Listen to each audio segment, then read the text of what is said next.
countries opened up. This is Johns Hopkins University reports the U.S. has now surpassed both Italy and China with the highest number of COVID-19 cases in the world at more than 85,000.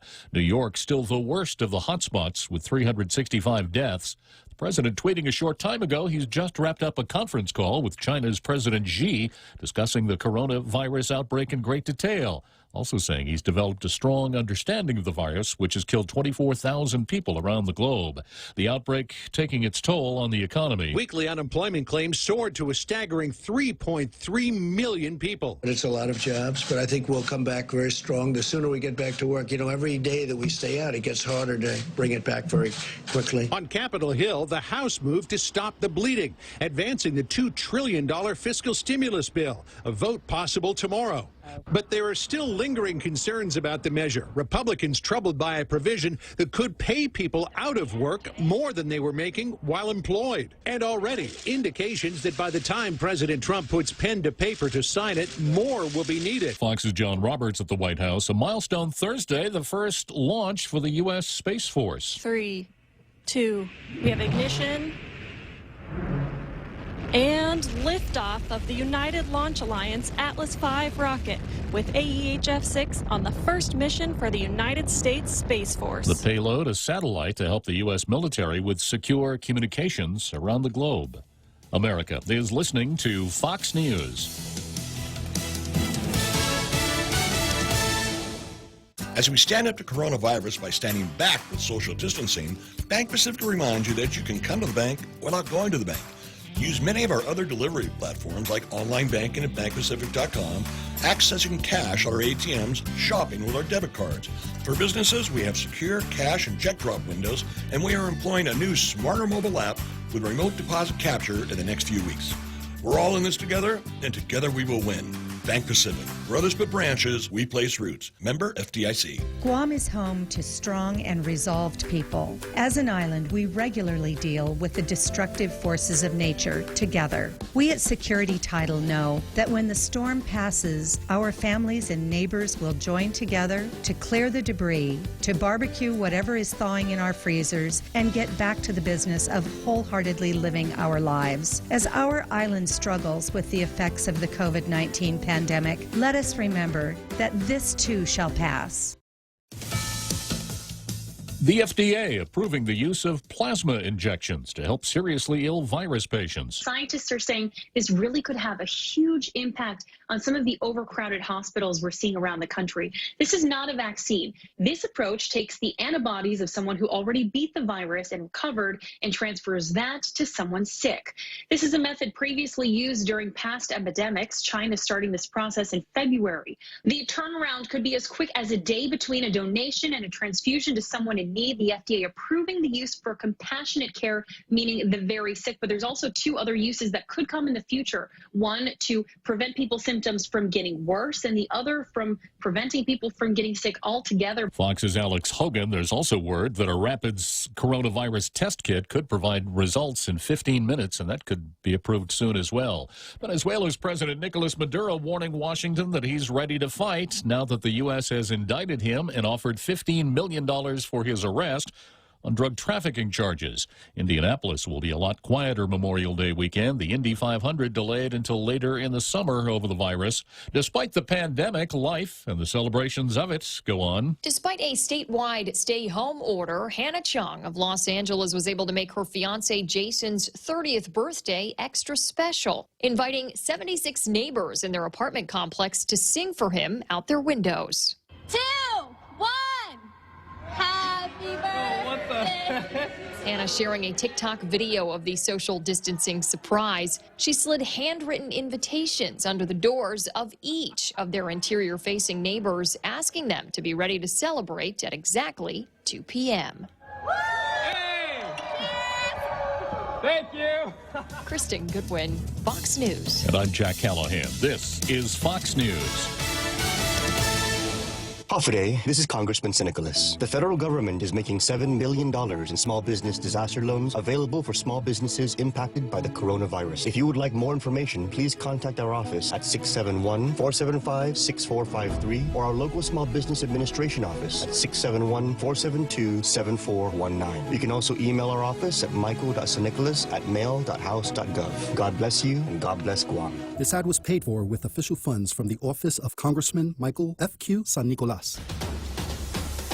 Cocoa Coffee Company mugs are now here. Show pride for your island as you enjoy your delicious Circle K coffee. Each generously sized 16-ounce mug is etched with Guam-inspired images like Chief Gadao, Serena, Two Lovers, and many more. The Cocoa Coffee Company mug collection is available for a limited time only, so don't miss out. Get yours today and collect them all. Exclusively available at Circle K locations. A portion of the proceeds go toward the Cocoa Bird Recovery Program. Family Finance has been serving the people of Guam since 1959, and they'll continue to be there for you in the years to come. Whether you're looking to get a personal loan for that summer vacation or paying off those long overdue bills, Family Finance has got you covered. Apply for a personal loan from $1,000 up to $3,600 by calling Family Finance in Agutya at 475-4545, Upper Tumon at 647-5626, or in Dededo 633-4473. Family Finance, serving the people of Guam since 1959. Tall Tales with Bob Klitzkie is brought to you by Bank Pacific, banking on the Pacific for 65 years. Welcome to Tall Tales with Bob Klitzkie, the only show on talk radio where common sense is a lot more common. Phone lines are now open at 888-TALK. That's 888-8255. And now, The Point proudly brings you Tall Tales with Senator Bob Klitzkie. A well-regulated militia being necessary to the security of a free state, the right of the people to keep and bear arms shall not be infringed. Yes. Second Amendment, the United States Constitution, one of the foundational documents for Tall Tales. In fact, the foundational document for Tall Tales, the United States Constitution. If you listen to Tall Tales, you will be exposed to a libertarian, conservative viewpoint based on the Constitution of the United States and the greatness of the United States of America, dealing with such things as politics, sociology, history, and related topics. You'll find that Tall Tales is probably the most interesting place you can hang your intellectual hat at 1600 on any given weekday afternoon. We're here for 2 hours. We talk about a lot of I keep defaulting to the editorial we. I'm not an editor. I'm just your talk show host, so I should be using, my pronoun is I. My third-person pronouns are he, him, and his. Don't come around here with any of this they stuff, right? Real Joe Cruz? Yes, sir. Yeah. So we are eclectic in our tastes here. We talk about a lot of different things in various levels of depth. You are welcome to join the conversation in either of two ways. We are streaming Facebook Live, so you could go to Facebook and post your comment on Facebook. I may very well read it, discuss it, answer it, compliment you on it, at least acknowledge the fact that you did it. And the other way that you can communicate with our international radio listening audience is by calling that phone number, 888-TALK, 888-8255. And if you do, the telephone will be answered by the one, the only, the man, the myth, the legend. What's your name in there? The Real Joe Cruz, sir. The Real Joe Cruz will answer the phone. And having exchanged pleasantries with you will put you on the line with me, and you can address the entirety of the international radio listening audience. So let's give it a shot. We start the program with Zemi Ikotny.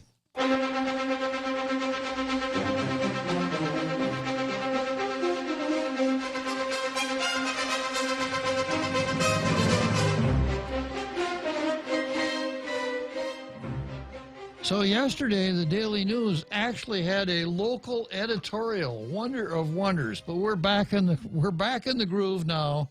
The Daily News does not have a local editorial. The Post, of course, does.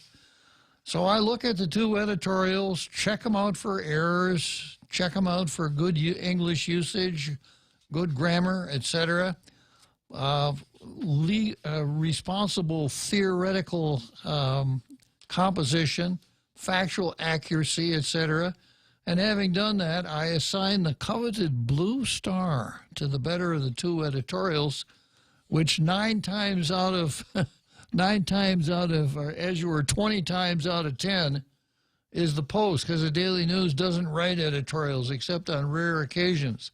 Today is no exception, but there is something in today's editorial, or today's Post, as you were, today's Daily News.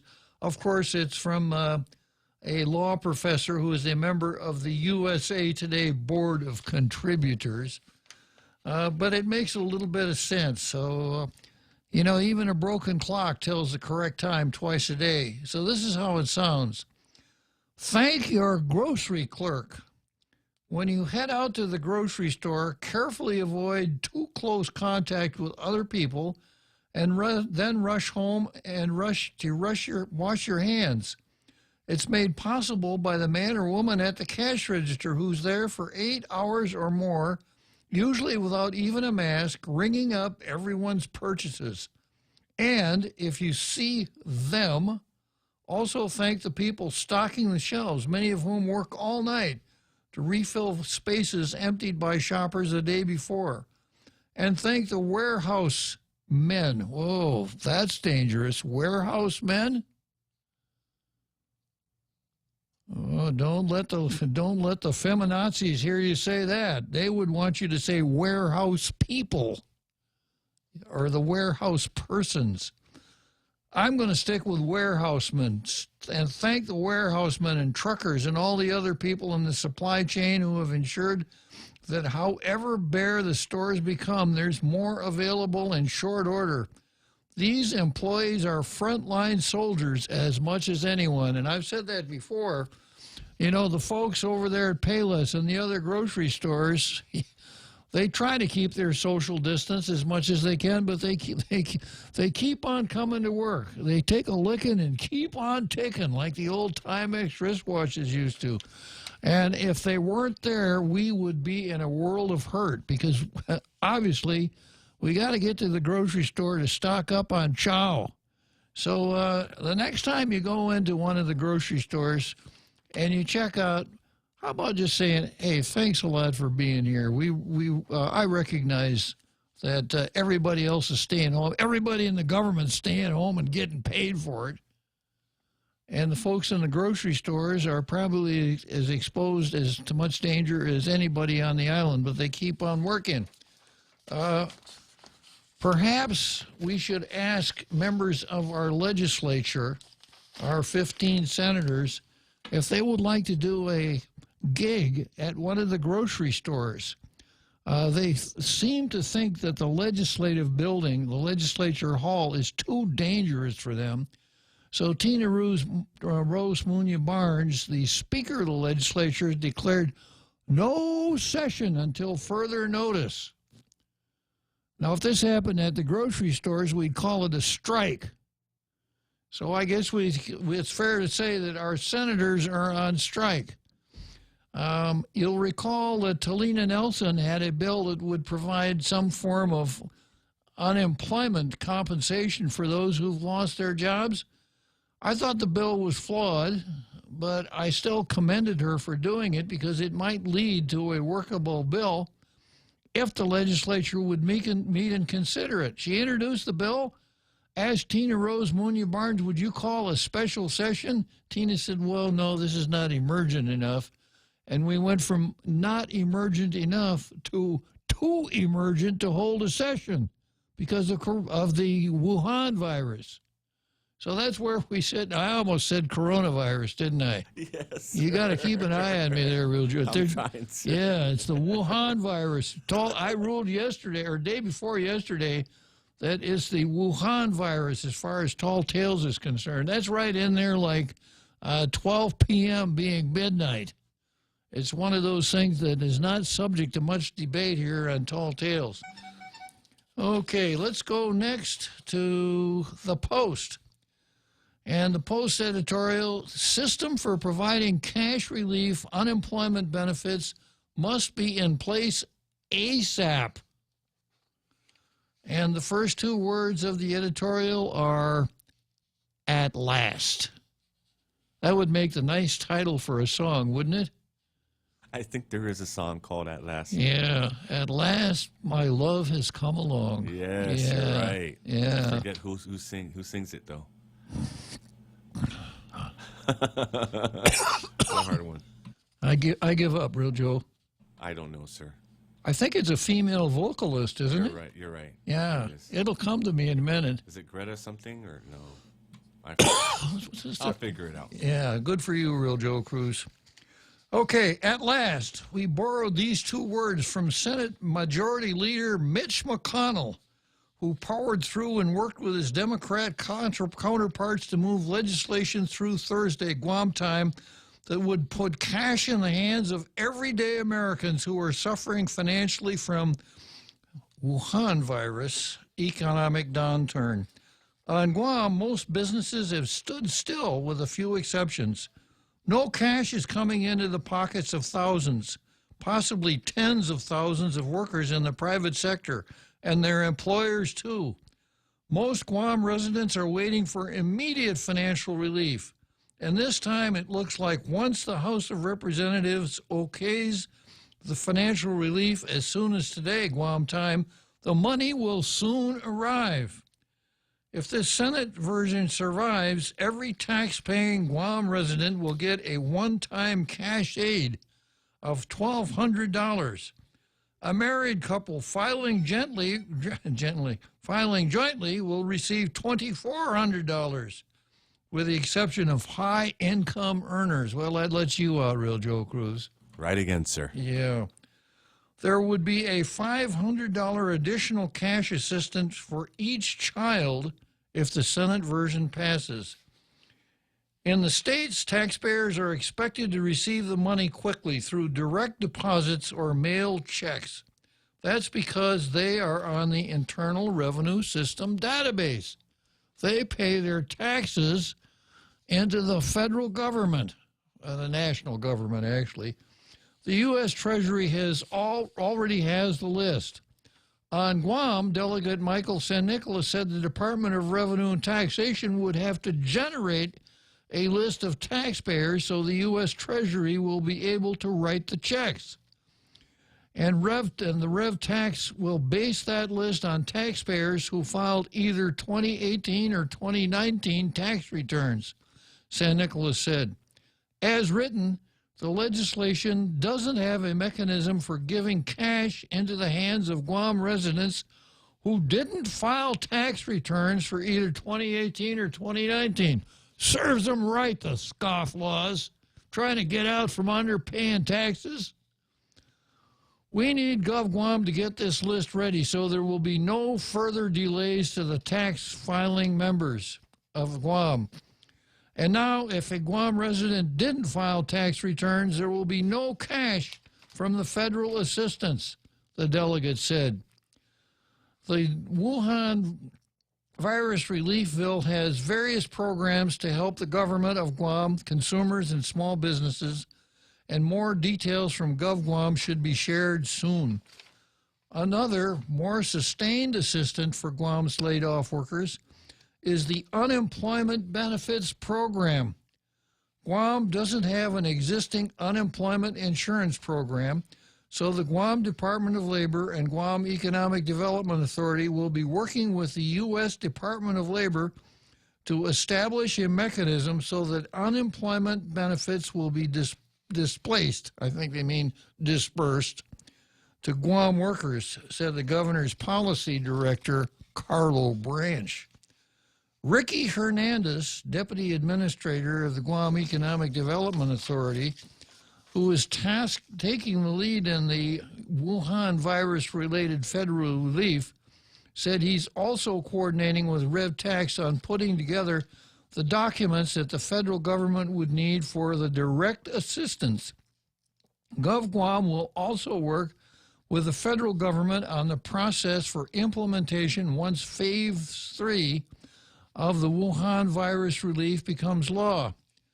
Hernandez said GovGuam is also waiting for a decision on its request for a federal disaster declaration for Guam. If that request gets approved, GovGuam will have 2 jobless benefits programs to choose from. First, the Wuhan virus relief bill, and second, a disaster unemployment program similar to what Guam received during the aftermath of Super Typhoon Pangsonghwa. We are on top of it, Hernandez said. And then back to the editorial. We urge GovGuam to act fast for the unemployment benefits to apply to displaced workers on island. One of the criteria for unemployment benefits is that a worker would need a form of documented employment in the last 30 days, Branch said. If GovGuam pulls off getting Guam workers the jobless benefits coverage, this will help a lot. Unemployed workers could receive $600 a week over several months.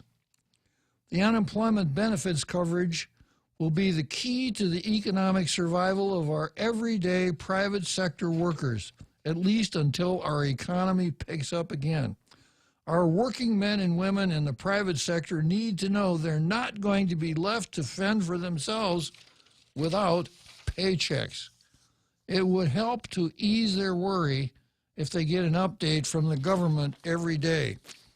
And, you know, given the Herculean efforts that the government of Guam, especially Lou Leon Guerrero, went through in order to get checks in the hands of Iman Amku, we would expect that same kind of attention to detail and effort. So we'll see how it goes. I'm going to give the Post the Blue Star today. Pretty good editorial. Timely, on point. Not as rough as some of their stuff, but pretty good. Now I'm looking out of the corner of my eyeball here at one of the posts on Facebook. Cloward Piven Social Strategy, a political strategy to overload the American public welfare system to the point it creates a crisis and bankrupts the nation, leaving the country no choice but to adopt a socialist communist agenda. Cloward and Pliven must be drooling over this current pandemic. And I've been kind of sounding the warning bell there myself with my nasty question that I ask whenever the government starts giving away money. Who's going to pay for this stuff? Who will pay for it? So we're talking about $2 trillion, something like 9% of the gross national product of the entire country. So at that rate, if we keep doing that, our country, as you were, our money, is going to look like something out of Weimar Germany, where you had to have a whole wheelbarrow full of currency to buy a loaf of bread. It's not a good sign. And I know that the smart money over there is saying, yeah, well, people are out of work. What are you going to do? Let them starve? No, I don't think that's an alternative either. But I think it's pretty easy to get carried away here and start handing out money that we really don't have. We're already $23 trillion in the hole.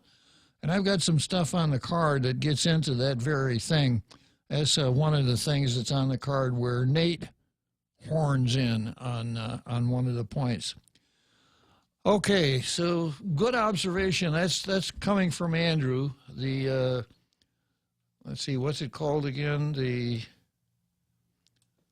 Cloward Piven Social Strategy. And you've heard me before warn on numerous occasions that the country is under siege, as is our island, by the cultural Marxists or the neo-Marxists, those who advance critical thinking so that no matter what's going on, the issue always becomes how bad the country is, how bad it's doing, how miserable the people are. And this goes on and on and on till the people think, gosh, there must be a better way of going about this than the way we're doing it. And the miracle workers come along with utopia called socialism, Marxist socialism. And we're seeing that right here. You know, all of the America bashers who are crowding into the limelight whenever they can, what we refer to here on Tall Tales as the separates. If only we had an independent Guam, all of our problems would go away. The coronavirus wouldn't come within the Wuhan virus wouldn't come within 500 miles of us if Guam were an independent country. The only reason that the Wuhan virus is coming here is because we're a colony, and the colonists like it. Okay, so we'll get into that a little bit more later on, but from now let's go to the card, and this is what I've got on the card this afternoon. I've got Mike San Nicolas versus Lou Leon Guerrero concerning war claims. Once again, Lou Leon Guerrero wins. And from there, I go to Tall Tales versus Coronavirus. And we've got another chapter in the governor versus the open government law. Excuse me, sir. Yes, sir. Did you mean Wuhan? Did I say something else? Yeah, you did, sir. What do you think I probably meant? I think you meant Wuhan. The Wuhan virus. Yes, sir. Yeah. Okay, I'm going to bring one of those little bottles of hand soap in here, and the next time I say the wrong thing, I'm going to wash my mouth out with soap. It's Wuhan virus, not Corona. Wuhan virus. If I were to head for Tijuana, for una cerveza, I would ask the bartender, could you give me a cold bottle of Wuhan? Yeah. Okay, so on the card today, I've got, I see where I made my mistake. I better correct that on my card here. So it's Tall Tales versus Wuhan virus. And the item for discussion today on that part of the card is, once again, our governor versus transparency, primarily the open government law. And then I've got abortion versus the Wuhan virus, which I started yesterday and didn't get to finish. And then I've got Steve Miller versus WHO. You know what WHO is, Real Joe Cruz? The World Horror World Horror Organization. Yes, sir. I'd never heard it described in those terms before. I guess. No, sir. You live long enough, you're liable to see almost. I meant to say health. Oh, the World Health Organization. Yes, not the horror organization. Okay, there is a difference, yeah. And the acronym for the World Health Organization is what? WHO, sir. Yeah, right, WHO. Well, you know, I'm going to get into that, and I'm going to say some unkind, well, not unkind, I'm going to call out the World Health Organization, WHO, right? And they're not on first. You know, they're not even on base, and I'm going to tell you all about that. And I'm going to propose the creation of a new group called WHAT, which will stand for World Health and Truth. The WHAT organization. So we can have who and what. So that'll be a good one for you to deal with, Real Joe Cruz. You had enough trouble with who, didn't you? Yes, sir. Okay. And that's Steve Miller versus who. And then I've got Bavacqua versus history. We're back to critical studies here again.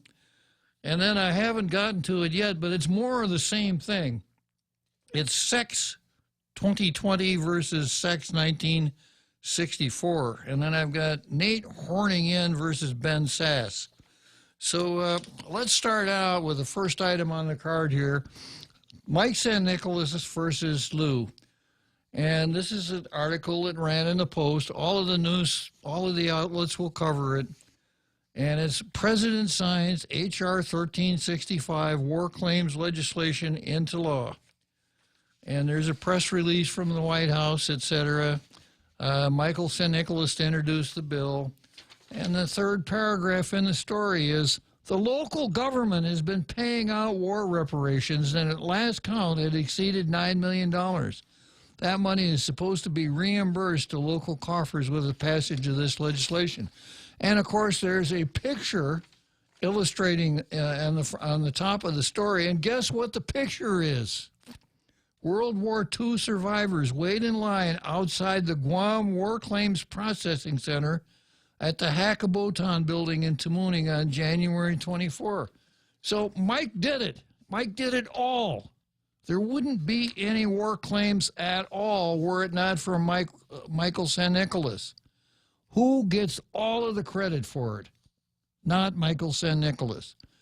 It was a classic case of when the cameraman hove into view, Lou and Josh got down there with their elbows and elbowed everybody else out of the way. Hey, Mr. Photographer, here we are. Take our pictures. Get some pictures of us with the Manamku. We're going to hand out local money to these people. We love the Manamku.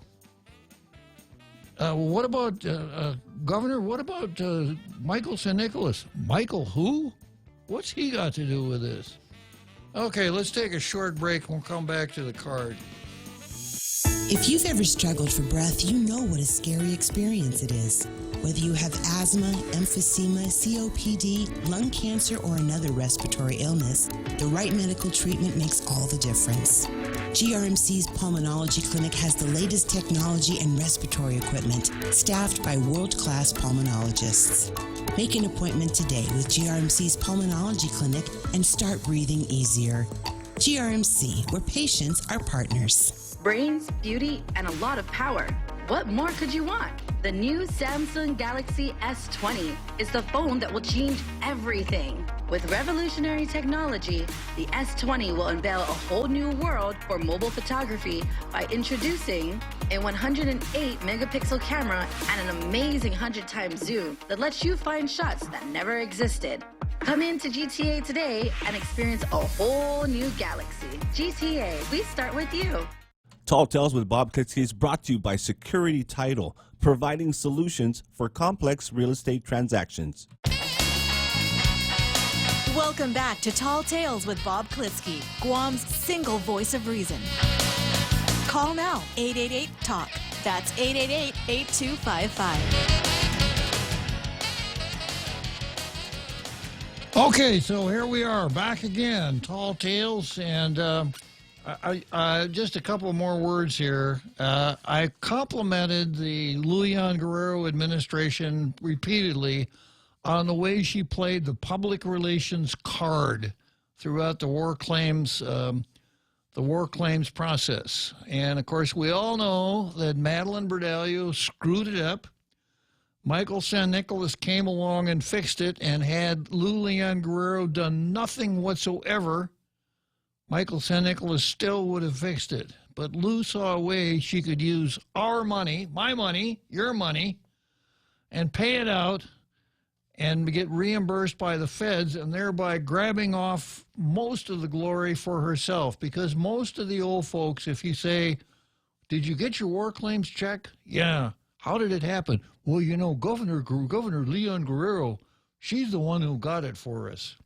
So the old saying is no good deed goes unpunished. In Michael's case, unfortunately, it's no good deed goes unrecognized. And so it's unfortunate, Michael. You got a good result for the people, and somebody else grabbed off all the credit from you. Okay, sticking with that same grabber here, I have a story from the Daily News. Citizens group objects to freeze of open government law. And you know what this is about. Governor Lujan Guerrero came out with her Executive Order 2020-06, which has a paragraph 5. And in paragraph 5, she says that she's suspending 7 sections of the open government law. Now, I haven't acquiesced in her ability to do that. It's a matter of statutory construction. And I think there's a good argument that she doesn't have the authority to do that. At this point, it probably doesn't make a whole lot of difference, however, because when she came out with her executive order, it's apparently what the rule is. And under her executive order, boards and commissions, pick your favorite board or commission, CCU, Civil Service Commission, Guam Economic Development Authority, any board or commission does not have to give any notice when it's going to meet. So, and no board or commission has to obey any of the rules in the open government law, which is located at Chapter 8 of Title 5 of the Government Code. And what Lou did was she suspended the operation of the penalty phase of that law. So we all know that that a board or commission can't go into executive session to discuss salaries. Can now. It could today. We all know that boards and commissions can't poll their members over the telephone to determine what decision they want to make. You could do it now. You wouldn't have to worry about a thing because the penalty provision in the law has been suspended by that executive order.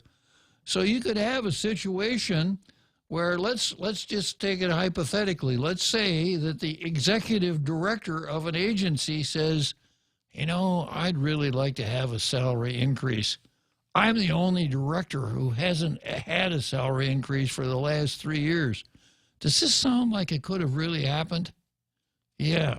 So the executive director says that, and he calls up one of the board members on his board, one of his commissioners, and says, you know, I'd really like to have a salary increase. Why don't you guys have a meeting and give me an increase? And the commissioner says, well, you know, we have to call a meeting. We have to give notice and all of those things. And the director says, no, you don't, because Lou suspended all of those provisions. If you want, I'll call around and see who's in favor of the salary increase, and I'll let you know. So the director calls all 7 of the commissioners. 4 of them say, yeah, I'll give you that salary increase if we could have a meeting. So the director calls back and talks to one of the 4 and says, yeah, let's do it. So they decide that they're going to meet at the director's house. He decides he's going to cook them breakfast, and they're all pretty sure that he's a healthy guy. I'm sorry, a healthy person. I'm being a little sexist there, right? That they are healthy. That the executive director, that is, they are healthy. So they get together at the director's house, and the director says, well, nobody's here, so we can go in executive session. It kind of doesn't matter because nobody even knows about the meeting.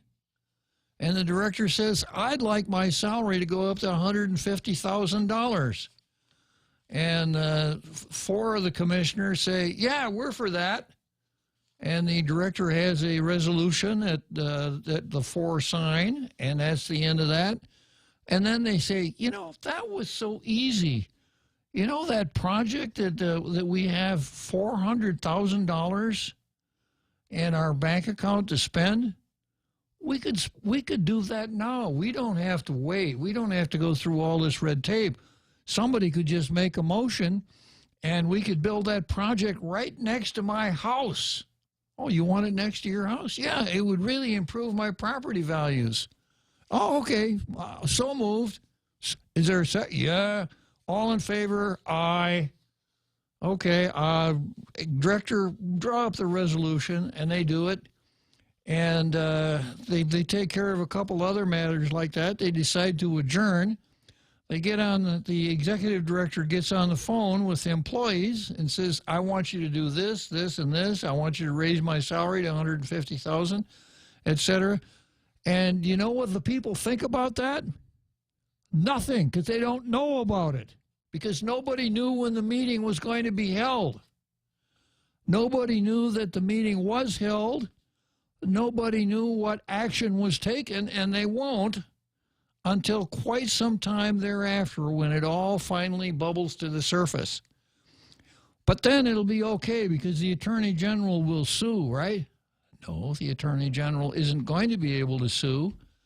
The Attorney General is not going to be able to bring criminal charges because Lou suspended the punishment provisions of the open government law. Yeah, but the open government law says that any action taken in violation of the open government law is void. Well, yeah, that's what it used to say, but Lou suspended that section also. So whatever they want to do, any border commission could get together anytime it wanted to and do whatever it wanted to do, completely free of any of the restrictions of the open government law. Now, at that meeting, one of the commissioners said, well, now that we've done this, we have to keep minutes, and we have to send those minutes to the governor and to the speaker and to the public auditor, and we've got to send a tape to the public auditor. But the executive director says, well, that's what the law says, and that's still in the law. But if we don't do it, nothing can happen to us because the punishment provisions have been suspended. So why bother? Why even do it? Even when BJ finds out about it, he's not going to be able to do anything. We could do any damn thing we want and have no restrictions whatsoever under the open government law. Anything else you guys want to do? Now, that's the situation that our governor has created with her executive order. And as I mentioned yesterday, the mischief possible under what she has done is great, but perhaps not as great as the mischief she has demonstrated herself. What kind of a governor would take this kind of action? You know, one of the two tools that the public has to know what its government's doing, even when the government tries to hide it, and one of the two tools that the public has to keep its government honest, the Freedom of Information Act and the open government law. Well, the governor just threw the open government law in the trash. And if she's capable of doing that, if that's her mindset, what else? Is she going to do the same thing with the Freedom of Information Act or any other laws that we want to hang on to? This is really scary. It's surprising. And something else that's a little bit surprising is that the media has basically acquiesced in the whole process. If anybody should be pounding on the table and hollering and screaming, it should be the two television stations and the two newspapers. This is what you guys do for a living. You know, you go to these meetings and you report. And when the CCU does something like give its members a salary increase in executive session, you guys are on it. You're the fourth estate. You're the essential element in keeping things on the straight and narrow here. So each of the newspapers ran stories. I haven't seen an editorial. Neither of the two television stations touched it at all. Now, you know, looking at what's going on here, and this is not kind. I'm going to say it anyhow. I suppose nowadays, being a reporter is not like normally. I suspect a lot of the folks are working remotely, email, telephone, whatsoever, instead of reporting to their shops. But the other side of it is, all they have to do is wait for the government's press releases to drop in their hands, and that's their story. They don't hardly have to write anything at all. This is a time where real reporting would pay big dividends.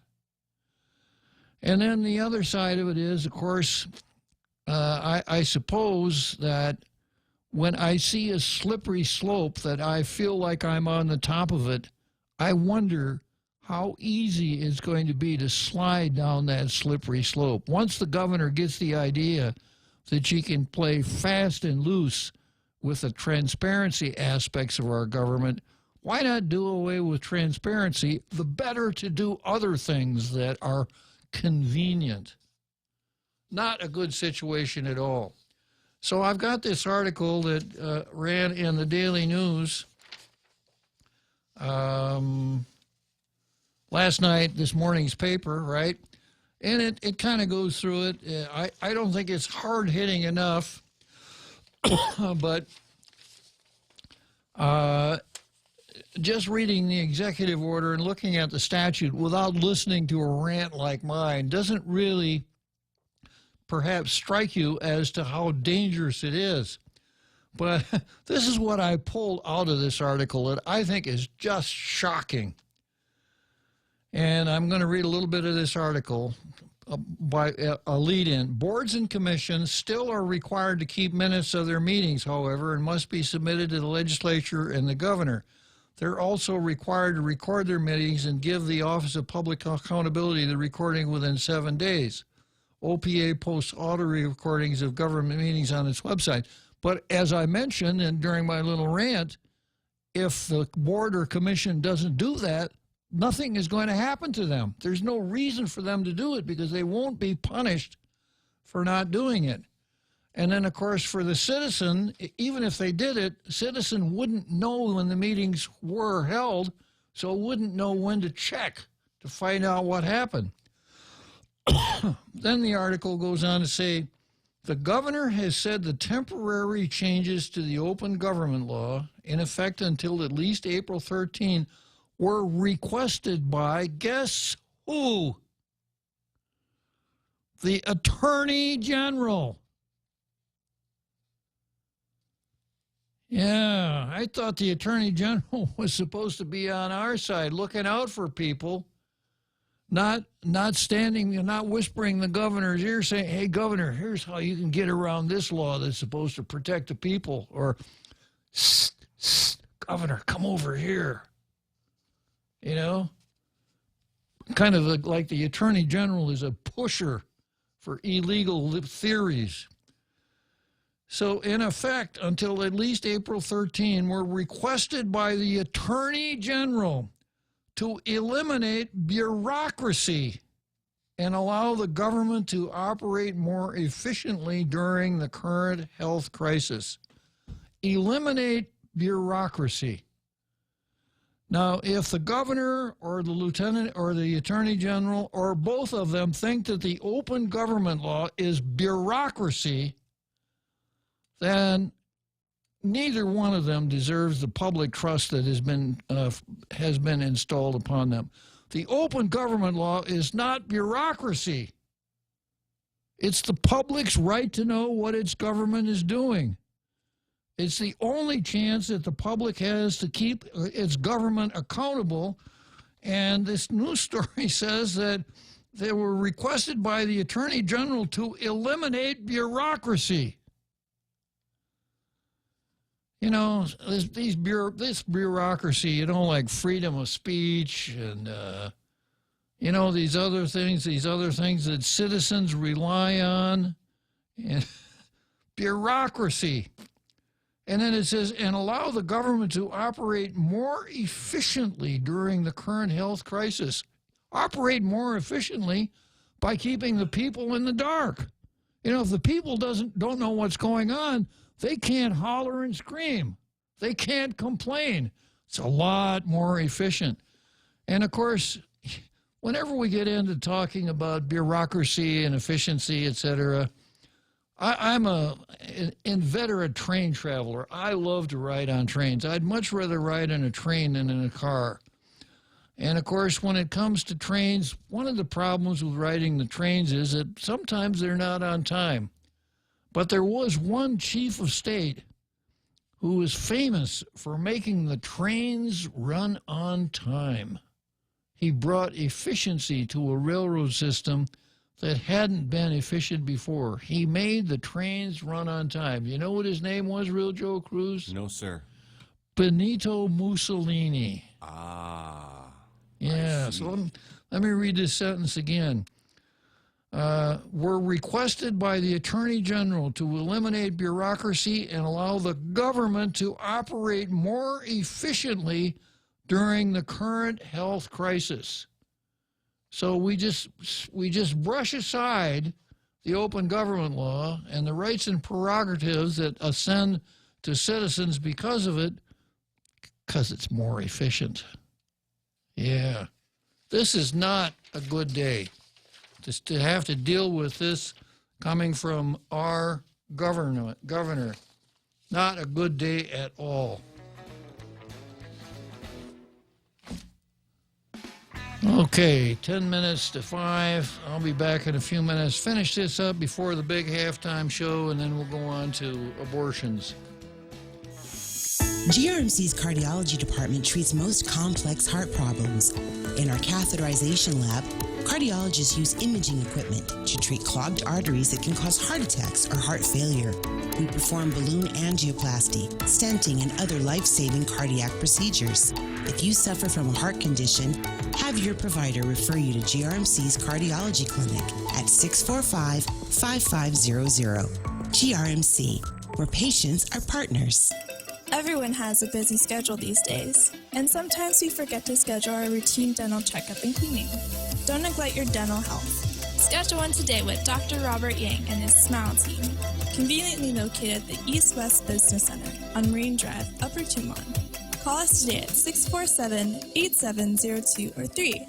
Again, that's 647-8702 or 647-8703. We make smiles happen. Tall Tales with Bob Klitzkie is brought to you by Bank Pacific, banking on the Pacific for 65 years.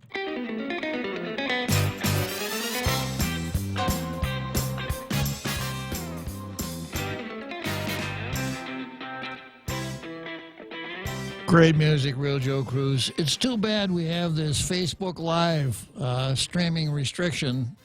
If a radio station streams Facebook Live and it runs any copyrighted music on the station, Facebook Live will dump that station, boom, just like that. So we're somewhat limited as to what we could use for bumper music. I started out with Take 5, which is great bumper music, but Facebook bumped us when I tried to use Take 5, so we can't use copyrighted stuff now, and it's a pity because Benny St. Nicholas is on Facebook telling us that At Last was by Etta James. Oh, I see. And yes. So coming back. That is now. correct. So wouldn't it be great if for our next break we could play Etta James At Last? It was a beautiful song anyhow. It is. Yeah. Well, thank you very much, Benny San Nicolas. Let me just take another little peek here at what's going on in Facebook. Jesse Limtiaco, can't criticize America or else you are a socialist. I wonder where Jesse gets these ideas. You can criticize America, Jesse, and not be a socialist, but I think you can't be a socialist and not criticize America. Let's put it that way. But the key is to be a neo-Marxist or a cultural Marxist, because if you are a real cultural Marxist, then you must engage in critical studies. You might want to look some of these terms up, Jesse. Critical studies, Frankfurt School, cultural Marxism, etc., because if you are practicing cultural Marxism, you must engage in critical studies, which means that you must criticize America at every turn, and you must engage in identity politics in every single endeavor. Otherwise, if it weren't for that, yeah, you can criticize America. I suspect that if you listen long enough, you'll hear an awful lot of criticism come from me. This rap that I'm constantly handing out about the most upper part of our Congress, the 9 politicians in black robes who have taken it upon themselves to not only amend the law, but amend the Constitution. The fact that we don't have a federal government anymore, we have a national government. So I'm pretty critical of America myself, Jesse, but I think that when it comes to non-segators, you have very little competition in that regard. Okay, and then Pierre says, "What's the difference? What?" And Denise is here, and then Pierre corrects himself, saying, sorry, I thought Watts on second. And Denise doesn't know, says I don't know is on third. And And let's see, we got Robert Borja, who has come up with a new acronym, WHAT, W-H-A-T-T, World Health and Tall Tales. That's pretty good, too, yeah. In this case, Watts on 93.3, right? Going on a little farther south here, Peter J. Santos. Where have I seen that name before? Well, if Michael San Nicolas would have been supportive of the local bill, maybe he could have gotten accolades and credit. Yeah, I suppose. You know, I think it was Robert Underwood that kind of came up with the theory that if you're in Washington and you see a parade go by, the thing to do is to run out in front so that people will think that you're leading the parade.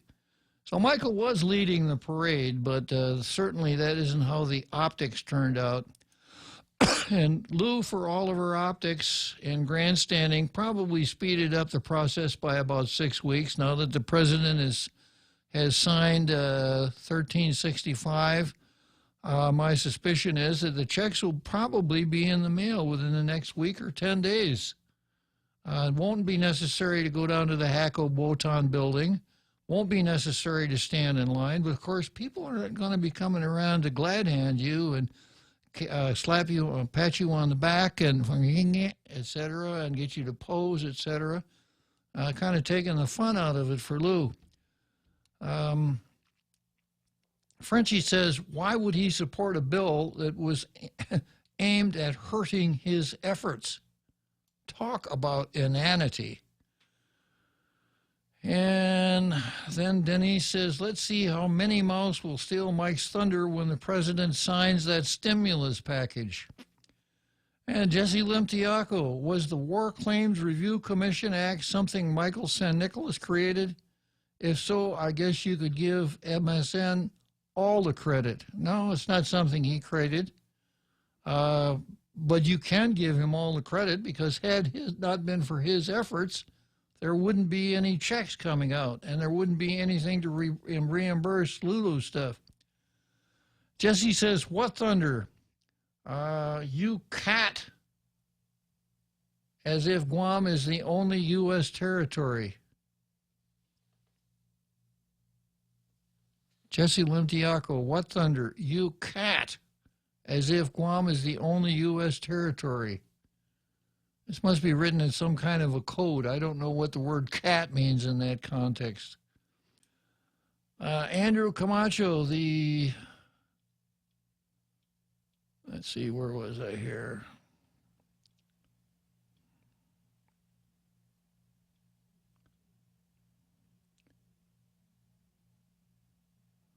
Strike while the iron is hot, and Carl Borja Nelson, better known as Our Carl. Jess, I have an excellent mechanic of over 20 years, 20 plus years. He has many people who bring him cars who prior mechanics worked on but messed up.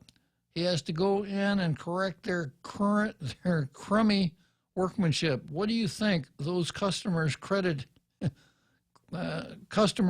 with getting the job done? If you guessed my mechanic, go to the head of the class. If you guessed the prior mechanic did 90% right, the fact remains that the car didn't run right, or they wouldn't have come to my mechanic to make the repairs. MSN, Michael San Nicolas, is like my mechanic. And he had all the credit taken by the mechanic who never did any work on the car. How is that fair? Okay, well, we got the big halftime show coming up. I'll come back to Our Carl versus Jesse right after the big halftime show.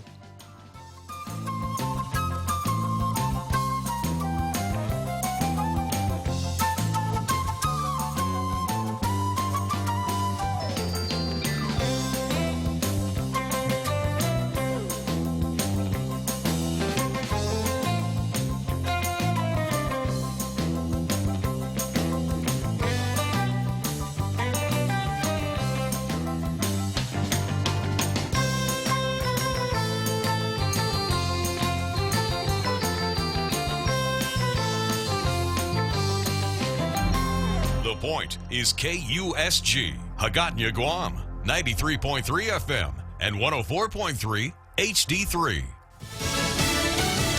Leading in infections. I'm Jack Callahan, Fox News. Now with nearly 86,000 confirmed cases, the U.S. leading the world in coronavirus infections. With 365 deaths so far, New York still the worst of the hotspots. Elmhurst Hospital could be considered ground zero, with 6,500 EMS calls in one night. Staff is stretched thin, and so are critical supplies, with temporary facilities now handling non-coronavirus cases so the hospital can focus solely on the outbreak.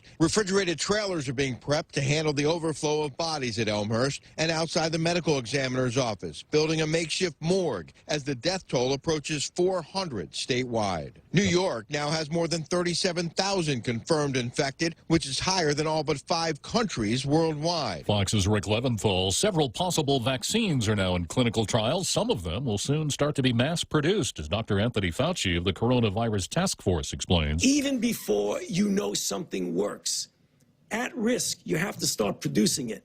Because once you know it works, you can't say, great, it works. Now, give me another 6 months to produce it. So we're working with a variety of companies to take that risk.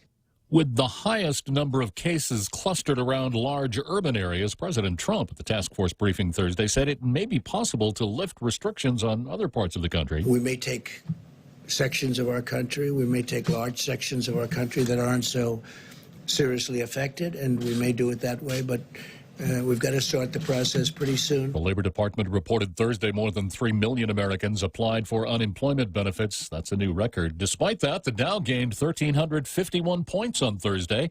Asian stock markets closing Friday higher, but Dow futures are down about 90 points. America is listening to Fox News. As we stand up to coronavirus by standing back with social distancing, Bank Pacific reminds you that you can come to the bank without going to the bank. Use many of our other delivery platforms like online banking at bankpacific.com, accessing cash at our ATMs, shopping with our debit cards. For businesses, we have secure cash and check drop windows, and we are employing a new smarter mobile app with remote deposit capture in the next few weeks. We're all in this together, and together we will win.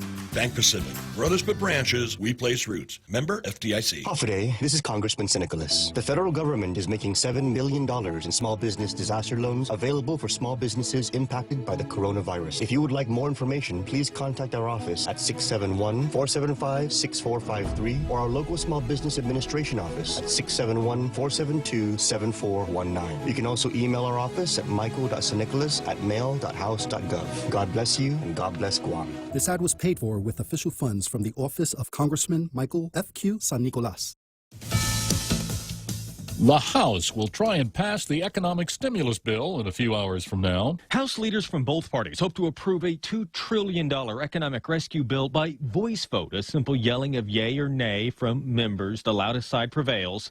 But any single member of Congress can request a recorded vote, forcing members to vote manually in the House chamber. If that happens, the Capitol physician and House Sergeant-at-Arms have issued a memo indicating strict social distancing practices that keep lawmakers and staff at least 6 feet apart. That's Fox's Jared Halpern. Republican Congressman Thomas Massey of Kentucky reportedly considering asking for a roll call vote. State of Texas cracking down on out-of-state travelers. Governor Greg Abbott ordering people arriving from New York, New Jersey, and Connecticut to self-quarantine for 2 weeks and tell the state where they'll be staying. Department of Public Safety troopers will conduct visits to those designated quarantine locations to verify compliance with this executive order.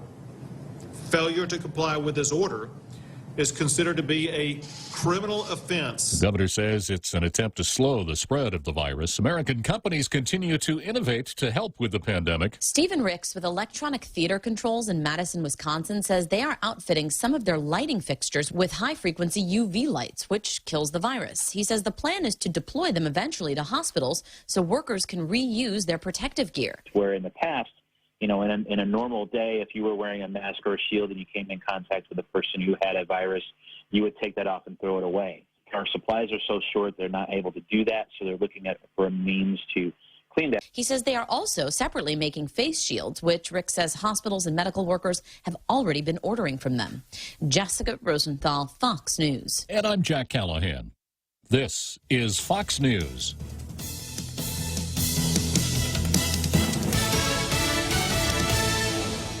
Guam is home to strong and resolved people. As an island, we regularly deal with the destructive forces of nature together. We at Security Title know that when the storm passes, our families and neighbors will join together to clear the debris, to barbecue whatever is thawing in our freezers, and get back to the business of wholeheartedly living our lives. As our island struggles with the effects of the COVID-19 pandemic, let us remember that this too shall pass. Cocoa Coffee Company is now available at Circle K. Single origin coffee beans carefully sourced and locally roasted to give you the freshest cup of coffee Guam has to offer. Grab a cup that's brewed every 30 minutes or purchase a bag of the locally roasted whole beans. Flavors now serving: light medium roasted Ethiopia and medium dark roasted Jamaican Blue Mountain. Exclusively available at Circle K.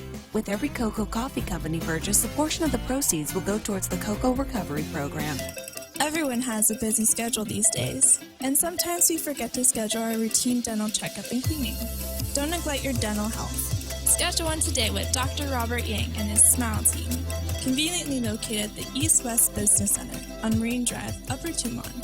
Call us today at 647-8702 or 3. Again, that's 647-8702 or 647-8703. We make smiles happen. Tall Tales with Bob Klitzkie is brought to you by Bank Pacific, banking on the Pacific for 65 years.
It's such a great show. It's unfortunate that we have to keep the grandstands empty because of the Wuhan virus, but we keep putting that show on every day, right on down through the cannon fire. Okay, I started this yesterday, abortion versus, I started out calling it abortion versus coronavirus, but obviously I've got to amend the title. It's now abortion versus Wuhan virus. Medical groups, no elective surgeries during Wuhan virus, but abortion must continue. But before I plunge into this article again, I've got another limerick from the poet laureate of Tall Tales, Andrew, and this is what Andrew says about the topic. Progressives and woke will declare abortion is merely health care. There's no need to scoff when a baby's head is lopped off. No person should grieve or despair. Good one, Andrew. So yesterday I talked about how the American College of that's a hard word to say, American College of Obstetricians and Gynecologists and the American Board of Obstetrics and Gynecology both came out and said, yeah, we've got to stop all elective surgery. They went along with the Surgeon General and said, we've got to eliminate elective surgery so we can concentrate all our medical resources on people who really need it because of the Wuhan virus. That's what they said. And then a couple days later, they came back with a little different take on the whole thing. And this is what they said. Apparently, there is one exception to their endorsement. In their Wednesday release, the group said they do not support Wuhan virus responses that cancel or delay abortion procedures, which are elective procedures. Community-based and hospital-based clinicians should consider collaboration to ensure abortion access is not compromised during this time. Their reasoning? The consequences of being unable to obtain an abortion profoundly impact a person's life, health, and well-being. Yeah, the baby profoundly impacts the child in the womb. And then the article goes on to say, not all women's health professionals agree with these organizations' radical pro-abortion stance. The American Association of Pro-Life Obstetricians and Gynecologists, in fact, called the other groups on their hypocrisy. In such an uncertain and tumultuous time, the entire healthcare profession is being called upon to conserve resources and healthcare professionals to extent never seen before, that group said in a press release. And yet, in the midst of this call where hospitals are postponing elective procedures and many outpatient clinics are rescheduling non-essential office visits, the abortion industry continues with business as usual. And if you happen to see that movie Unplanned, the words business as usual would have a particular meaning to you. It is a business. Continuing to perform elective abortions during a pandemic is medically irresponsible, the group declared. Abortions use up much needed resources such as masks, gloves, and other personal protective equipment. The group also pointed out that abortions frequently result in complications requiring further medical attention, which potentially generates more patients to be seen in already overburdened emergency rooms. Contrary to the pro-abortion group's contention that, quote, abortion is an essential component of comprehensive health care, that's what they say. These pro-abortion folks, abortion is an essential component of comprehensive health care. Yeah. That takes me back to the question that that guy was going to pose to Bernie Sanders. Bernie, you believe in Medicare for all, right? What about the 6 states that have assisted suicide? Would Medicare cover a doctor's bill for assisted suicide? Is that part of health care? Yeah, that's where we are, Jesse. That's what I mean. That's what we mean when we talk about critical thinking. You know, taking things that we understand and know very well and twisting them to the point that we think something's wrong. Contrary to the pro-abortion group's contention that abortion is an essential component of comprehensive health care, the group maintained elective abortions offer 0 health benefits to women and do not treat a disease process. In this, the group echoed sentiments expressed in an open letter to Congress that its executive director and other medical organizations signed last year. Abortion treats no disease. Pregnancy is not a disease. And deliberately killing the unborn child by abortion is not health care. I'm going to read that again. Abortion treats no disease. Pregnancy is not a disease, and deliberately killing the unborn child by abortion is not health care. What could be more simple, basic, and easy to understand than that handful of words? The ACOG, the American College of Obstetrics and Gynecology, does not represent its membership in this claim, since more than 85% of OBGYNs do not perform abortions. Unfortunately, we don't have any OBGYNs on island now that do. And you'll remember last summer, our governor really saw this as a real emergency, such a serious emergency that she told Jane Flores, go out and find us an abortionist somewhere. This is a terrible crisis. We haven't had a reported abortion in 8 months. This is awful. Remember that?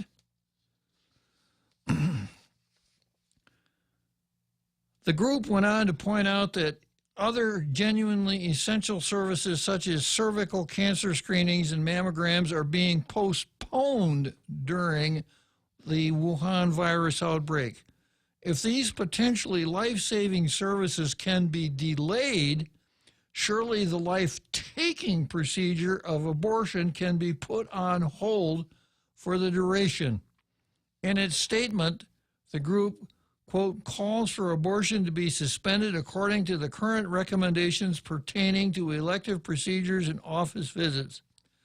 As of this writing, Wuhan virus has killed fewer than 300 Americans.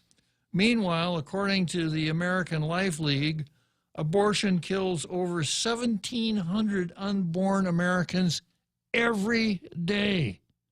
Let me repeat that again. Abortion kills over 1,700 unborn Americans every day. It is therefore virtually certain that far more lives would be saved by halting abortions until the Wuhan virus thus has passed than by imposing vast, unprecedented, and unconstitutional restrictions on our civil liberties, supposedly to prevent Wuhan virus deaths. Yeah. So what I was talking about yesterday, I kind of got into it a little bit, probably not too smart for me to do it, but on this idea of when is 12 p.m. And the point that I was trying to make is that there are some things that are sure to a moral certainty. There's just no arguing about them. But clever propagandists can come along and stay with it long enough and do it hard enough and be clever enough about it and use all kinds of different means to convince people that what they knew were absolutely positive of isn't really what they know after all, and they've got to take another look. You know, like people, human beings, are either males or females, and you could be one or the other all your life. That's it. Well, we've been kind of talked out of that now, haven't we?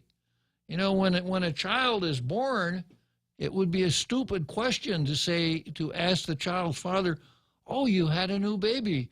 Is it a boy or a girl? The father would be forced to say, how should I know? We won't know for another 20 or 30 years whether the child is a boy or a girl. That's where we are now, with this idea that there is no truth, that everything is subjective, so that we could talk about killing a child in the womb as health care. So I'm going to keep looking for articles like this and keep bringing them back to your attention. Okay, next item on the card is Stephen Miller versus who? Yeah, Stephen Miller versus who? Really? World Health Organization, sir. Thank you. All right, so I've got an article here from Spectator, and the title is "Abolish the World Health Organization. The WHO has become another pointless organization pandering to the world's worst actors." Way back on January 10, the official Twitter account of the World Organization, there, I did it myself. I'm going to just refer to this organization as WHO. I'm not going to try to say it out anymore, Real Joe Cruz. Thanks to you. Yeah, have a good chuckle there, Real Joe Cruz. Thank you, sir. Yeah. Way back on January 10, official Twitter account of the WHO declared that WHO does not recommend any specific health measures for travelers to and from Wuhan, China. This is January 10. The tweet went on to say that it is generally considered that entry screening offers little benefit while requiring considerable resources. A follow-up tweet described how WHO advises against the application of any travel or trade restrictions on China based on the information currently available. What we've learned since is that China was then already engaged in a major cover-up of the release and spread of the Wuhan virus. It's imprisoned doctors, one of whom would die from contracting the Wuhan virus, who attempted to warn the World Health Organization and the world. On January 14, the same Twitter account blasted that preliminary investigations conducted by Chinese authorities found no clear evidence of human-to-human transmission of the Wuhan virus. Two wrong tweets shouldn't call into question the credibility of the World Health Organization, but the direction in which its director, a gentleman named Tedros Adhanom, has steered the WHO and his unwillingness to diverge from Beijing's public pronouncements should trouble the world. Tedros Adhanom, he's the Director General of WHO. If the WHO is going to become another public relations body whose mission is to cover for the world's worst actors, it needs to be abolished and replaced. The world doesn't need another flaccid, deliberative council whose sole intention is pleasing its financial backers. We already have the United Nations for that. Since the Wuhan virus has become a global pandemic, halting the world's economy in its tracks, Adhanom has taken it upon himself to repeat Chinese state talking points about shifting blame for their own role in the spread of the virus.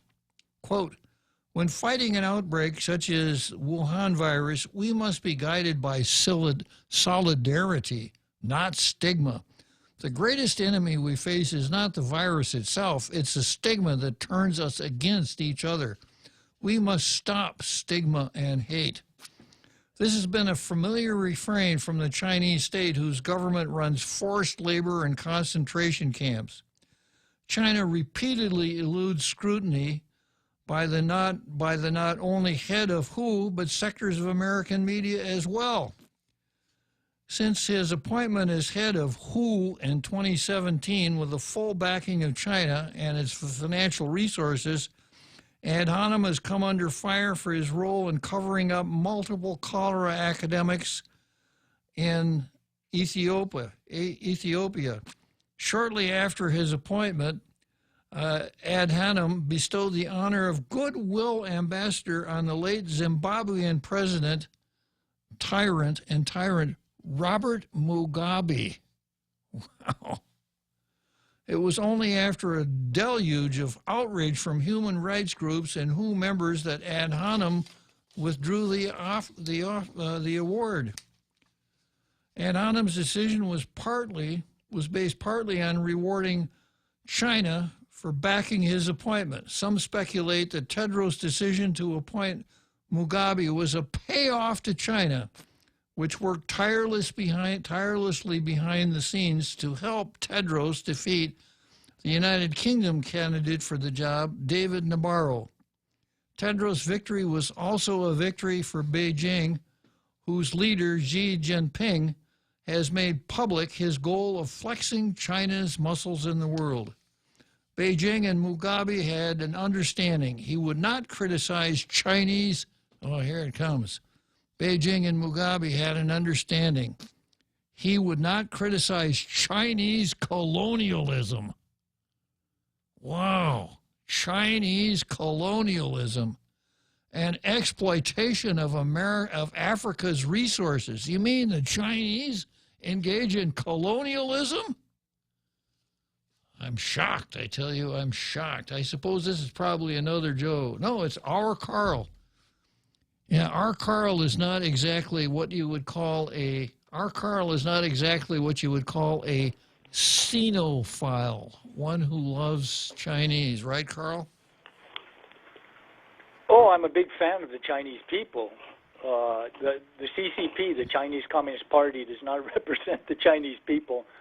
I think there's 1.3 billion Chinese people, and the the leaders in the CCP are a tiny, tiny, tiny fraction. They are ultra-rich, old Chinese communists who want to maintain the legacy of Mao, and they will do it at any cost in bloodshed and violence. So I'm a big fan of the Chinese people. They're wonderful people. I'll bet you really are angry though when Steve Miller here says that the Chinese engage in colonialism and exploitation of Africa's resources. Oh no, he's just stating a fact. That's an out-and-out fact. The Tibetans, in eastern Turkestan, the Uyghur Muslims, the Mongolians in Inner Mongolia. That is a huge part of China, and they have invaded and forced those countries into subjugation, and they cannot protest.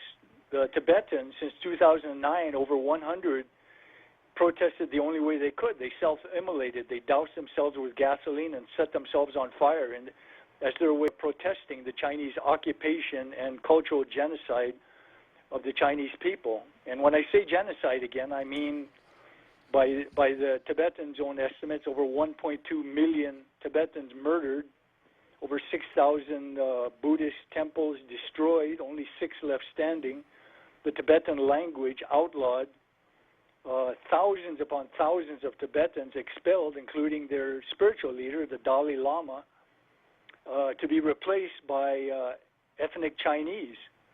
And I could go on and on and on and on. I learned a lot of this at the YouTube page, China Uncensored, which is excellent. But, I just wanted to comment about, I'm getting kind of sidetracked. I just wanted to comment about Mr. Tedros Adhanom, or however you pronounce his last name.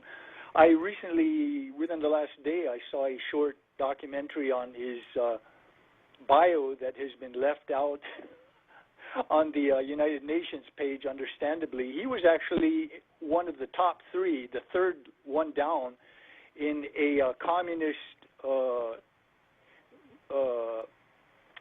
guerrilla force that in Ethiopia.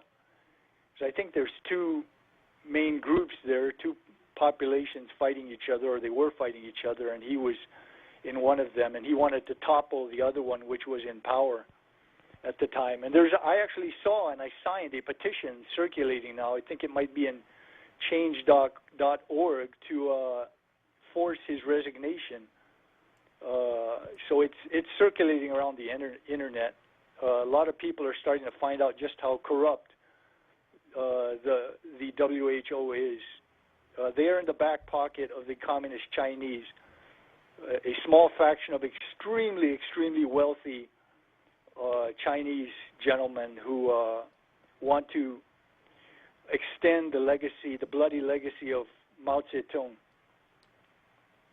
Okay, Carl. Well, I guess you were not a xenophile after all. You claim not to be a xenophobe, but you don't have much truck with the government of Communist China, right? I love the Chinese people. I'm not a fan of the CCP. I think they are repressive, oppressive, murderous, small group of people that hopefully one day they will be expelled. And the Chinese people, who are wonderful people, can live in freedom and peace. That's my hope. Oh, nice thoughts, Carl. Thank you very much for sharing that with us. So I'm going to just wrap up this article here. Adhanom's capitulation to the world's worst actors isn't the biggest problem with WHO as an organization. WHO slow-walked its coordinated response to the Ebola epidemic in 2015, which killed more than 10,000 people on the continent of Africa alone. The whole organization is evidently unfit for purpose. It needs to be abolished and replaced. Adhanom's goal seems to be turning the WHO into another United Nations, a body that delivers impotent lectures without ever taking politically sensitive decisions. The world demands accountability and action. It demands both from the country behind this all and its puppet leader, at WHO. So a little different view of the World Health Organization than I think most people would have had. I think we started out, we meaning the American people, I remember when the United Nations was first formed up, the initial meetings at Lake Success, New York, San Francisco, then Lake Success, and then one of the Rockefellers donated the land in Manhattan to build the UN headquarters. And we had high hopes for the United Nations, but those high hopes never really amounted to much. We started out, I think, with the idea, let's work with the UN. And later on, we found out that the UN feathers its own nest and doesn't really much care about many of the member states, including the one that pays most of the freight, which is the United States of America. So my personal opinion, and by the way, I visited the United Nations one time, Real Joe Cruz. You don't say, sir. It's a very interesting building, yeah. And by the way, it's a little known fact, it's extraterritorial. When you're in the United Nations building, you are really not in the United States at that time. Oh, I see. It's extraterritorial. Very nice building, I'll give it that. But it is not accomplishing much of anything for anyone, except it's subject to be hijacked by folks like Mr. Ed Hanum, the Chinese, Robert Mugabe, folks like that. So I have another really interesting article on the WHO entitled, "This is Why WHO Peddled China's Propaganda on the Wuhan virus," but I'm going to save that. Maybe I'll keep that one until Monday, and we'll come back to this, because so long as we're dealing with the Wuhan virus, WHO is an important subject. Okay, next on the calendar, I've got Bavakwa versus history. Were we talking about critical thinking a little earlier? Yeah, well, a good example here. Michael Bavakwa could take whatever the conversation is and turn it into, well, you see, the United States is really a bad country, and we'd really be so much better off if we were independent of the United States. Now, Michael is very good at hiding in what is euphemistically referred to as the Commission for Decolonization, which really is not a commission for decolonization at all. It's not. It's a government of Guam body used to house and support separatists, those who want to separate from the United States, want Guam to separate from the United States and become an independent, sovereign nation with no ties to the United States at all. I'll come back and explain this in greater depth right after the 7th inning stretch. Family Finance has been serving the people of Guam since 1959, and they'll continue to be there for you in the years to come. Whether you're looking to get a personal loan for that summer vacation or paying off those long overdue bills, Family Finance has got you covered. Apply for a personal loan from $1,000 up to $3,600 by calling Family Finance in Hagåtña at 475-4545, Upper Tumon at 647-5626, or in Dededo, 633-4473. Family Finance, serving the people of Guam since 1959. GRMC's Neuroscience and Neurology Department treats a wide spectrum of disorders associated with the nervous system, spine, and brain. Some of the more common disorders include seizures, epilepsy, dementia, sleep disorders, migraine, and stroke, which is one of the leading causes of death on Guam. GRMC's neuroscience team is equipped with the latest technology and the finest neurological doctors. To make an appointment, contact GRMC Specialty Clinics at 645-5500. Talk Tales with Bob Klitzkie is brought to you by Mezcla.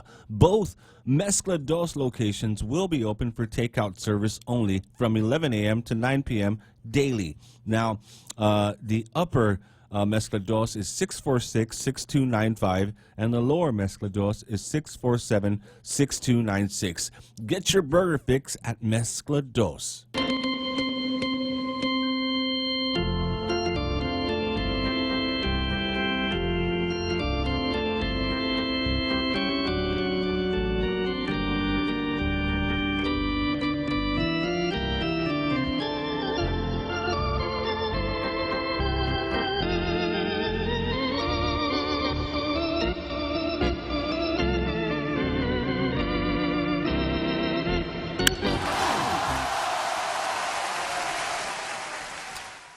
So here we are, center field bleachers, Wrigley Field, Chicago, and the bleachers and the entire stadium is empty.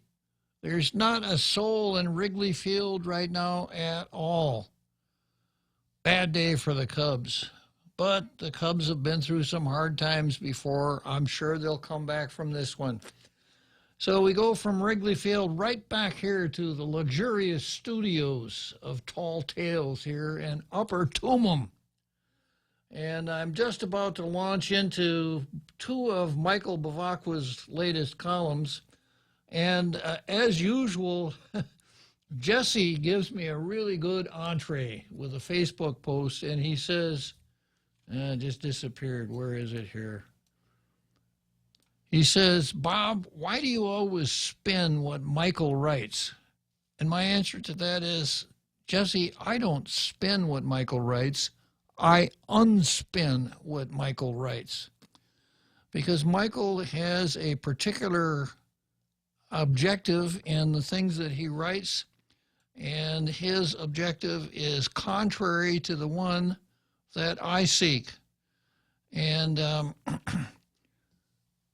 Michael is, as far as I can tell, the de facto leader of the separatists on Guam. Separatists meaning those who want Guam to separate from the United States of America, to be an independent country with no ties to the United States at all. If you listen to Tall Tales, you know that's exactly the opposite of what I want to happen to Guam. I want Guam to stay as part of the American empire and to use such efforts as it can to improve its situation within the American empire. Now, I started talking about the so-called Commission on Decolonization. And I'll take it for decolonization as it affects me. Decolonization means that there is an area that is a colony owned by another country. So let's start out with Guam is a colony of the United States.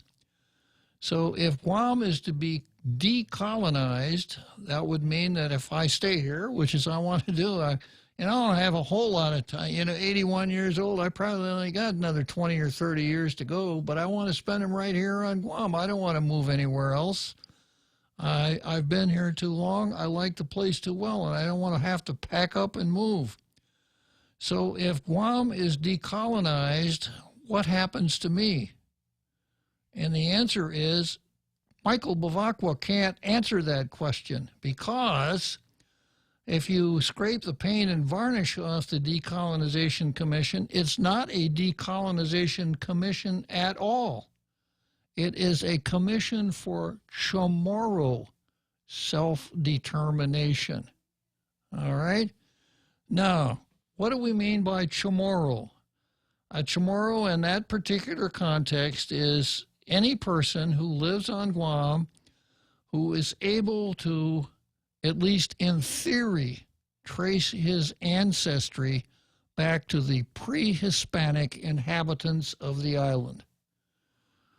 I don't know if that's even argued or even theoretically possible, but let's assume that it is. That's what a Chamorro is. So there's no blood quantum involved. If a person could hold himself out as saying, yes, in the 1600s, my female descendant married a Spanish gentleman, and from then on, all of the people involved married Spaniards, Filipinos, Americans, whalers, whatever. There was never any more Chamorro blood added to that quantum. That person today, the descendant of those people, would be Chamorro. That's what Chamorro means. So we're talking Chamorro self-determination. And Bavacqua and others have hoodwinked the people into thinking that what must be done is that the Chamorro people must be able to elect from statehood, independence, or free association. Now, I've done this dissection before, so I'll lay it out again. Free association is a will-o'-the-wisp. It's impossible for Guam to freely associate with another for Guam to freely associate with another sovereign state. It would have to be a sovereign state itself. It would have to be independent. So the free association label is a complete blind alley. And I know that guy over there in the Lazy Boy said, well, yeah, what about the Federated States of Micronesia? They're freely associated states. That's true, but they weren't unorganized territories of the United States before they became freely associated states, were they? So you can't go from unincorporated territory of the United States to freely associated state.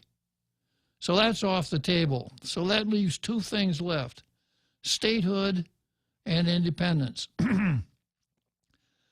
If we examine statehood, we know that certainly in theory that's possible, but I've gone through the reasons that practically it's not for so many times. We only have 160,000 people.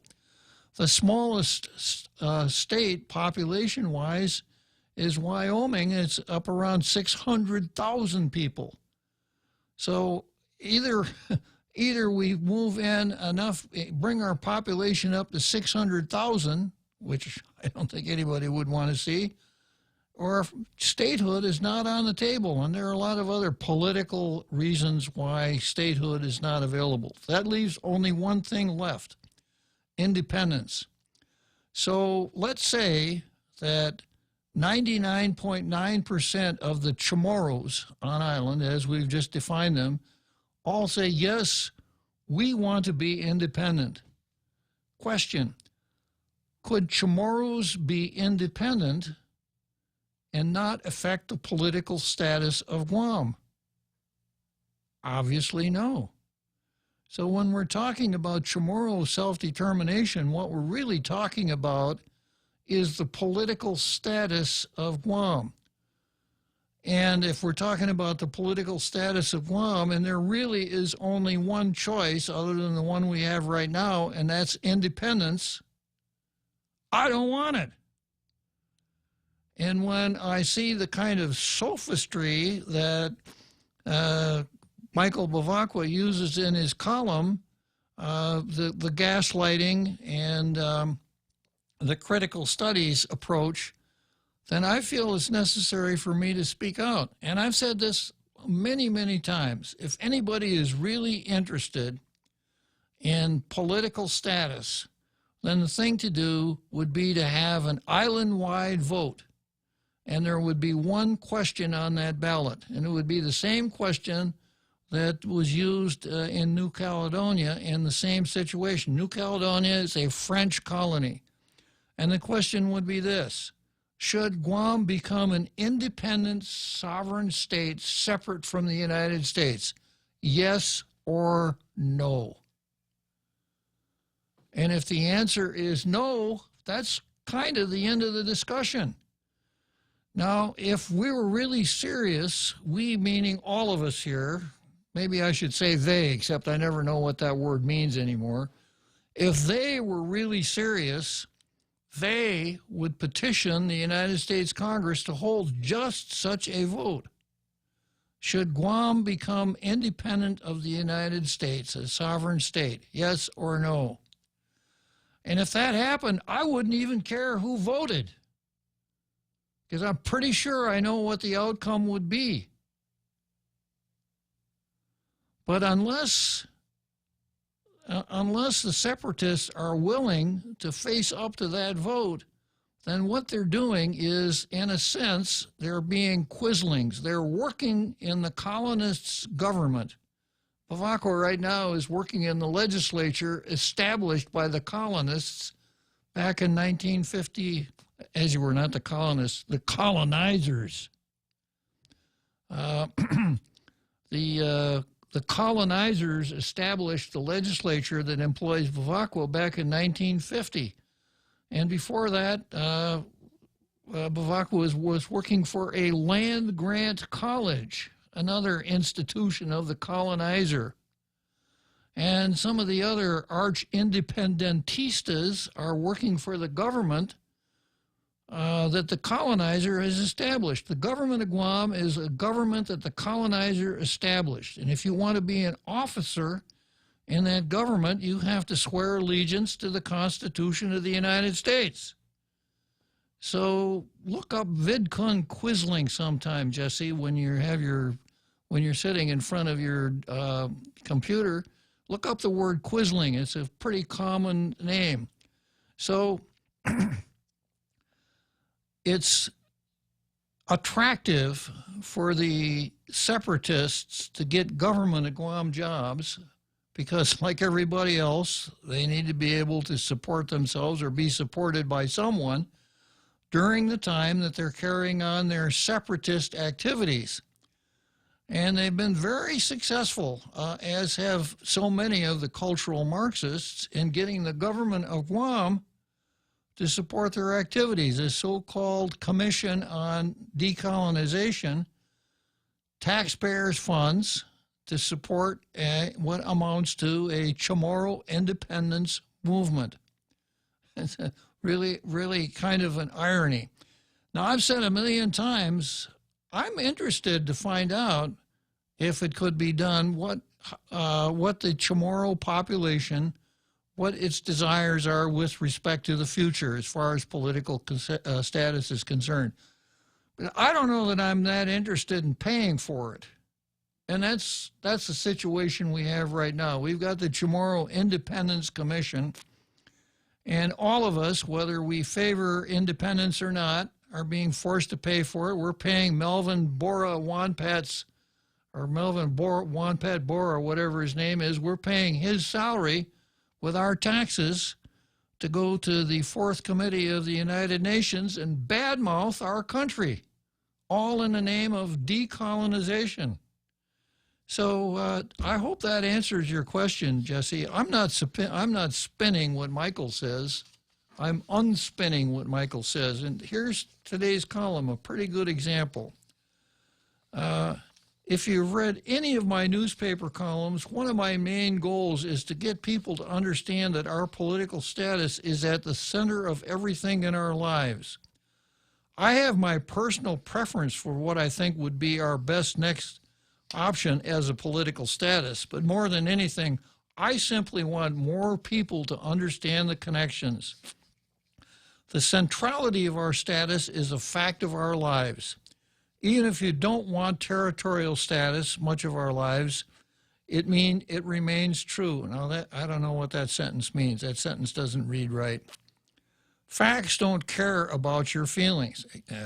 That's for sure. One can deny it until they are blue in the face, but it doesn't change simple truths. I think what he wants to say here is one can deny it until they are white in the face, but it doesn't change simple truths, and I'll go along with that. Even at a time like this, where the island and most of the world is in crisis, we may not want to see our status is affecting what we can and cannot do, but the impact remains. When something is this influential in dictating our lives, we don't do ourselves any favors by refusing to recognize it. The sooner we can understand it, the sooner we can work to improve our situation. Political status is about the underlying structure of the island and its political reality. Whether you are a state, I'm never going to be a state, I'm always going to be a human. Whether you are a state, freely associated, independent, or a territory, that's another weird sentence. That status dictates the basic framework for how you can or cannot interact with the world. One thing that political status absolutely dictates is control over borders. Greater sovereignty and independence means greater control. Lesser sovereignty means the opposite. Now, I can imagine an independent Guahan and its control over its borders. If for any reason I'll come back to the borders of Guam here soon. Brains, beauty, and a lot of power. What more could you want? The new Samsung Galaxy S20 is the phone that will change everything. With revolutionary technology, the S20 will unveil a whole new world for mobile photography by introducing a 108 megapixel camera and an amazing 100 times zoom that lets you find shots that never existed. Come into GTA today and experience a whole new galaxy. GTA, we start with you. If you've ever struggled for breath, you know what a scary experience it is. Whether you have asthma, emphysema, COPD, lung cancer, or another respiratory illness, the right medical treatment makes all the difference. GRMC's Pulmonology Clinic has the latest technology and respiratory equipment, staffed by world-class pulmonologists. Make an appointment today with GRMC's Pulmonology Clinic and start breathing easier. GRMC, where patients are partners. Available at Circle K. Single origin coffee beans, carefully sourced and locally roasted to give you the freshest cup of coffee Guam has to offer. Grab a cup that's brewed every 30 minutes or purchase a bag of the locally roasted whole beans. Flavors now serving: light medium roasted Ethiopia and medium dark roasted Jamaican Blue Mountain. Exclusively available at Circle K. With every Cocoa Coffee Company purchase, a portion of the proceeds will go towards the Cocoa Recovery Program. Tall Tales with Bob Klitzkie is brought to you by Bank Pacific, banking on the Pacific for 65 years.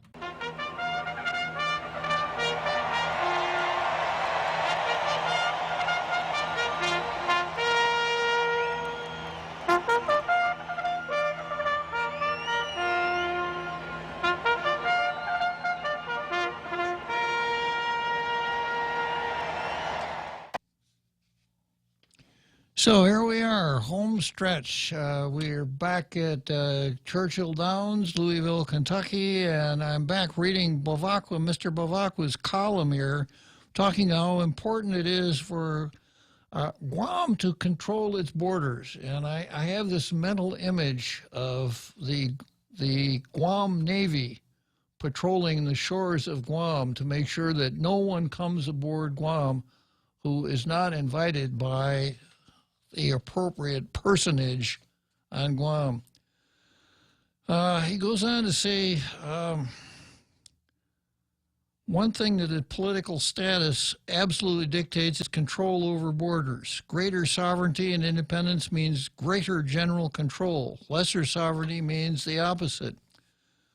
And let's see, he pointed out somewhere that even, Hawaii doesn't control its own borders. The state of Hawaii does not control its own borders. And then he says there have been persistent calls for months that Magahaga Lou Leon Guerrero close Guam's borders.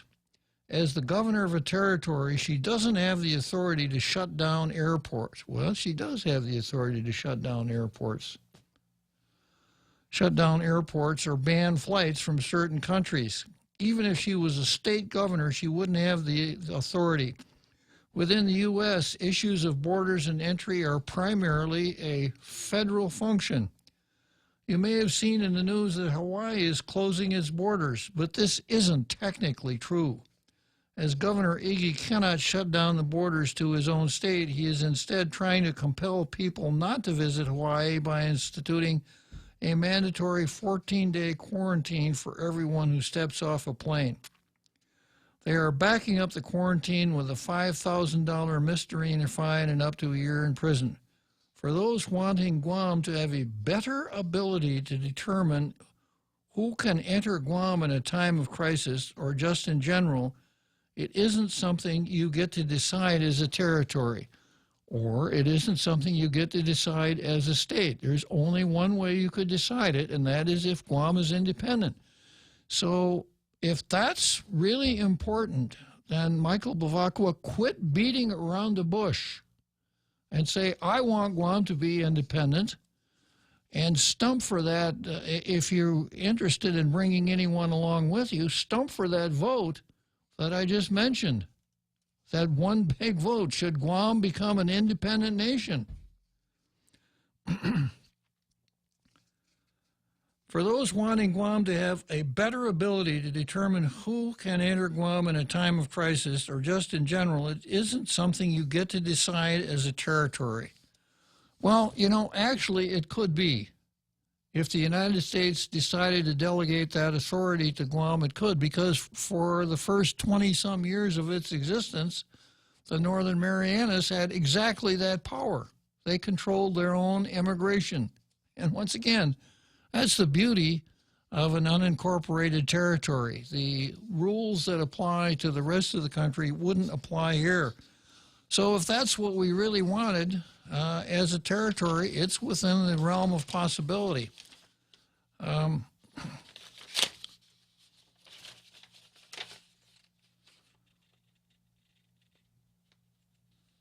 That power resides with people thousands of miles away in the federal government, many of whom may not be able to find Guam on a map. For me, that isn't a great position to be in. And it's one reason why we should use this moment to think about our political status and what role it has played in helping us in this crisis, but also hindering us.